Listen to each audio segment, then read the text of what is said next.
O texto original, em francês, é o que está em azul. O texto em branco é a tradução fornecida pelo Google Tradutor. Uma coisa ou outra eu posso ter adulterado. Chapitre 2. À minuit, le pauvre Van Baerle entre à la prison du Buitenhof et le geôlier Griffus le reçoit avec ces mots. Vous êtes le filleul de Corneille de Witt? Ah, jeune homme, nous avons justement ici la chambre de famille. Nous allons vous la donner. Dans le couloir de la prison, Cornelius aperçoit le visage d'une belle jeune fille aux cheveux blonds. C'est Rosa, la fille de Griffus, qui a été réveillée par l'arrivée de Cornelius. 5 minutes après, Cornelius entre dans le cachot et s'approche de la fenêtre. Juste en face, il y a encore le gibet avec une pancarte, « Voici ce qui reste de Jean de Witt et de son frère Corneille de Witt, 2 ennemis du peuple, mais 2 grands amis du roi de France. » Messieurs de Witt ont été assassinés, murmure Cornelius, en se laissant tomber sur son lit.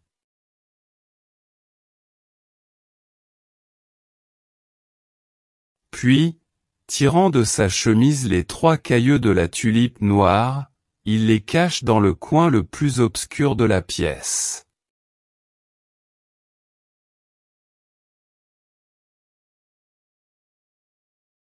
Le même soir, comme il apporte le souper aux prisonniers, Griffus tombe et se casse le bras.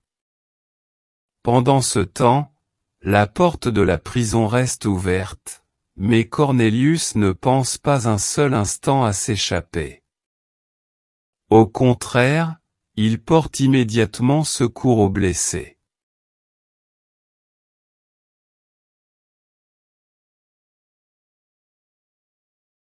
La belle Rosa arrive à ce moment.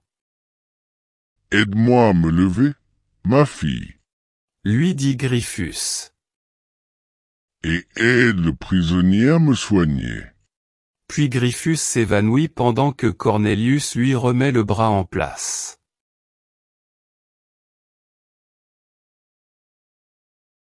Monsieur, lui dit Rosa. je suis seule, je suis faible, mon père est évanoui et le chien est attaché. Partez. Quittez la prison. Je refuse. On vous accuserait. Merci, mon enfant, mais je reste.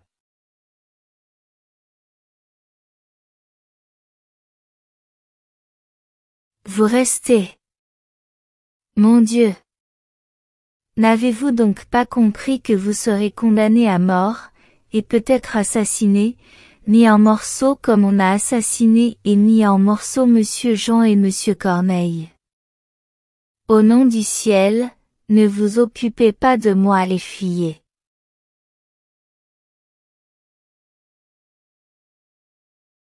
Mon enfant, je suis innocent, j'attendrai mes juges avec la tranquillité et le calme d'un innocent.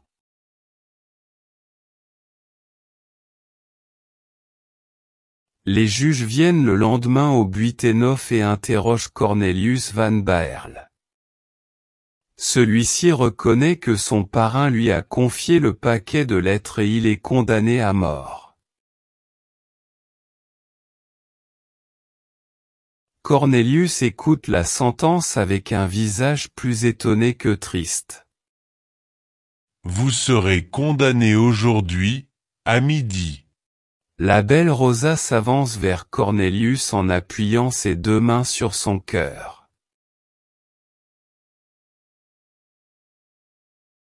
Oh! Monsieur! Est-ce que je peux faire quelque chose pour vous? Ma belle amie, j'ai toujours aimé les fleurs. J'ignorais que l'on pouvait aimer autre chose.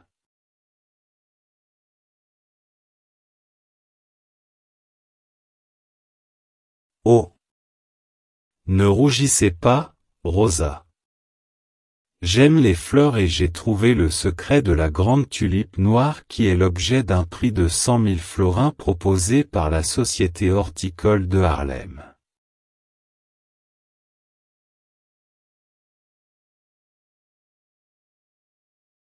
Ces 100 000 florins, je les ai là dans ce papier, avec les 3 cailloux qu'ils renferment, et que vous pouvez prendre, Rosa, car je vous les donne. Monsieur Cornelius.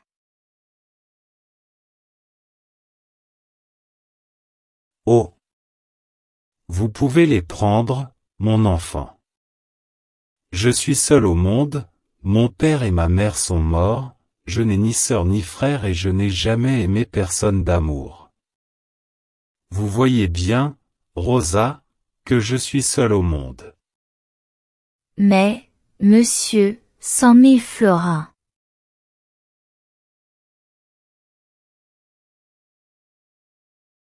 Cent 000 florins seront une belle dot. Je vous demande seulement d'épouser un brave garçon, jeune, que vous aimerez, et qui vous aimera autant que moi j'aime les fleurs.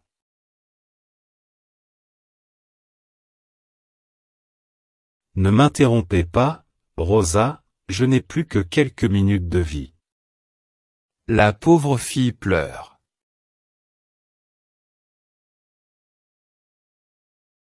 Écoutez-moi. Vous prendrez de la terre dans mon jardin de Dordrecht et vous planterez dedans ces 3 cailloux, ils fleuriront en mai prochain, c'est-à-dire dans 7 mois, et quand vous verrez la première tulipe, passez les nuits à la protéger du vent, les jours à la protéger du soleil. Elle sera noire, j'en suis sûr. Alors vous écrirez au président de la Société de Harlem. Il viendra la voir et il vous donnera les 100 000 florins. Vous appellerez cette tulipe la Rosa Barlahancy. Apportez-moi un crayon et du papier et je vous écrirai ce nom.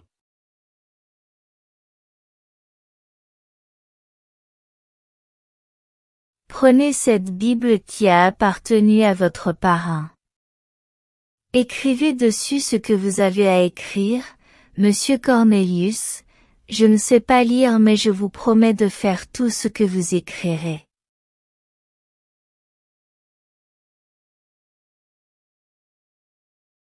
Ce 23 août 1672, sur le point de mourir, je donne à Rosa Gryphus 3 cailloux qui doivent donner au mois de mai prochain la grande tulipe noire, objet du prix de 100 000 florins proposé par la Société de Harlem.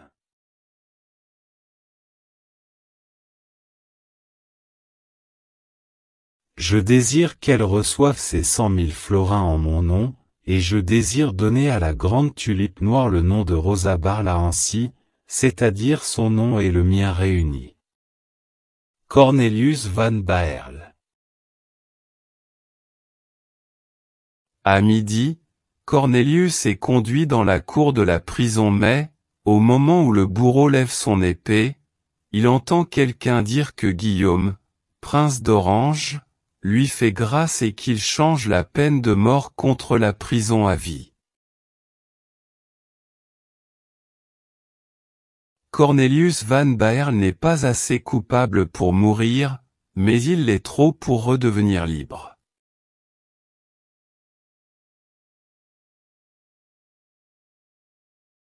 Bah!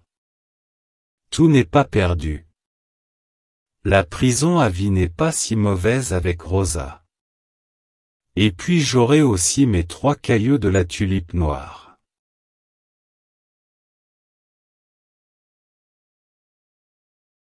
Mais Cornelius oublie que La Haye n'est pas la seule prison du pays et que le pain du prisonnier est moins cher ailleurs qu'à La Haye, qui est une capitale.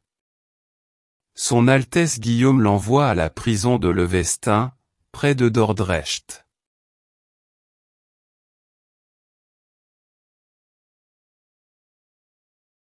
Parmi tous les spectateurs qui voulaient assister à l'exécution de Cornelius van Baerle, le plus déçu est un bourgeois qui a passé toute la nuit devant la prison, pour être sûr de se trouver au premier rang.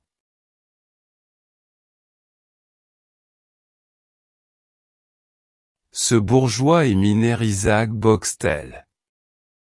Il était sûr que Cornelius allait mourir avec ses cailloux sur le cœur et il était allé trouver le bourreau pour lui acheter les vêtements du condamné. En apprenant la grâce, Boxtel devient fou de rage.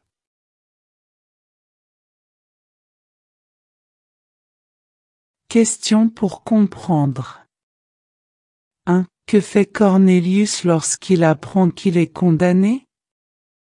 2. Que se passe-t-il au moment où le bourreau lève son épée? 3. Pourquoi Cornelius ne reste-t-il pas à la prison de La Haye?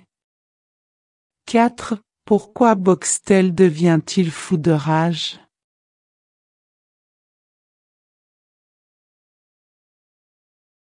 Suite.